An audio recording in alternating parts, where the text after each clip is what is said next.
So how much did you get on your English midterm? Not so good. I hardly passed the exam, and for the most part, I was just guessing random answers. Don't worry, a lot of high school students also struggle with English. But there are some certain techniques you can use to improve your English. Really? Yes, in fact, you can apply this not just for English, but any language in general. Then, what are we waiting for? Let's dive into the topic now. So, good morning.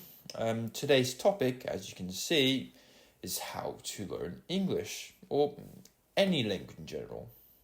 So, when it comes to learning English, what comes to your mind? Well, I say that vocabulary and grammar is the major focus of English education in Taiwan. So, which one do you think students struggle most with? They actually struggle in different areas. Some with vocabulary, some with grammar, and some both. Well, today, the two techniques may help them in these areas. Let's start off with the first one. Do you know what this is? Oh, it's a flashcard. Helps quite a lot when memorizing new words. Yes, but there is a method when it comes to making and using them. Such as, The first tip is to always include an image and an example sentence along with the definition. I see. The picture helps you understand the word, and the example sentence shows which contents you can use it. Are there any rules? Not really. It doesn't have to be a generic stock image and sentence from an online dictionary. The image can be a meme or a scene from a show, and the same goes for the example sentences, as long as the image matches the meaning of the word and keep things simple. That's cool. What's next? The next step is to revise them. Everyone probably knows that. Anyways, the key here is spaced repetition, and using a digital app is easier to keep track of it. Isn't there a concept called the forgetting curve? This is related to the concept, isn't it? Yeah, the forgetting curve shows how we forget information quickly if we don't review it. So, you can sort your flashcards depending on how difficult it is for you to recall the definition. The harder it is to recall, the more frequent you should revisit it. You did mention that digital apps can help with keeping track of the space between each repetition.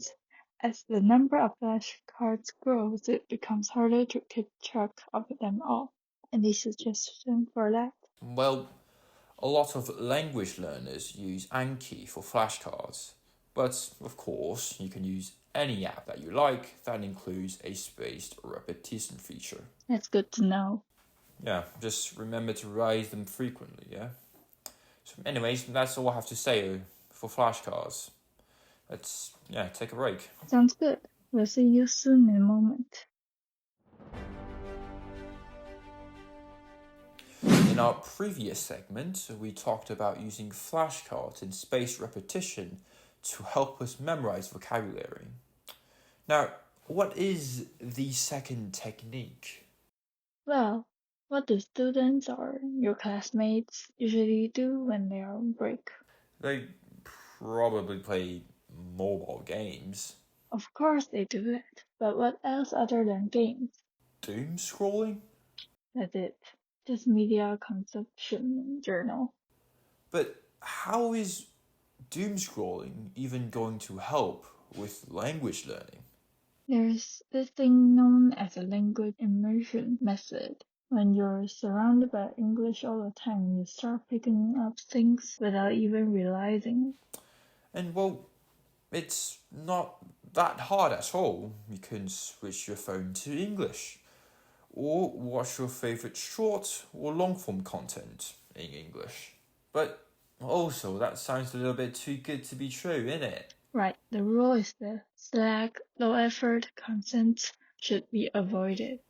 Yeah, then there's the propaganda and misleading info out there. We're here just to pick up how English works. Also, news sites like BBC are also great for immersion. Yep. It's not just YouTube or BBC. Any good media in any medium can help with immersion. Well, does that mean that I finally don't need to memorize grammar structures anymore? Unfortunately, no. Immersion can still struggle with some grammar rules because even native speakers make mistakes, including us. That doesn't mean the method is useless though. Here are some vocabulary words and phrases you can learn today from this new session. Number 1, context, meaning the situation within which something exists or happens, and that can help explain it. Example sentence. It is important for the news to provide enough context for an event. Number 2, keep track of something, meaning to make certain that you know what is happening or has happened to someone or something. Example sentence. The man keeps track of every purchase he makes in order to save money. Number 3, consumption, meaning the amount used or eaten. A plastic consumption should be reduced in order to save the environment. Number 4, propaganda, meaning information, ideas, opinions, or images, often only given one part of an argument, that are broadcast, published, or in some way spread with the intention of influencing people's opinions. Example sentence. During the Cold War, both sides released propaganda in hopes of persuading people to join their side. Number 5, medium, meaning a method or way of expressing something. Example sentence. Common mediums of presenting information include images, slides, graphs, and speeches. And that's it for today, and we'll see you next time.